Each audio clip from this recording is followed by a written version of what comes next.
রান্না, গরমের মধ্যে একদম হালকা পাতলা করে। তো পটলগুলিকে দেখো আমি কিভাবে ছুলিয়ে নিয়েছি, দেখেছো? পটলগুলিকে ভালো করে এরকম দিয়ে ভালো করে ধুয়ে নিয়েছি। এখন আমি এটাকে নুন হলুদ দিয়ে ভাজা করবো। আর আলুটাকে সেদ্ধ করে কেটে নিয়েছি, আলুটাকেও নুন হলুদ দিয়ে ভাজা করবো।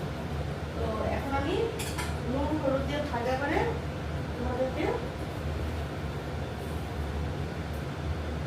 দেখাবো যে আমি নুন হলুদ দিয়ে কিভাবে ভাজা করছি।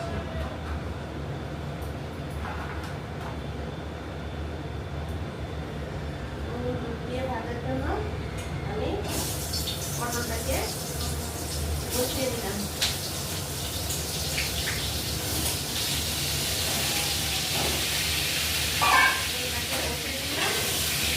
হলুদ দিয়ে আমি এটা ভাজা করছি। আর বন্ধুরা, আমার এখন একটা আলু পটলটা ভাজা হয়ে গেছে, দেখেছো? আলু পটলটা কড়া করে ভেজে নিয়েছি। ভেজে নেওয়ার পর এবার ভালো করে জল দিয়ে ধুয়ে নিয়েছি তেলের মধ্যে।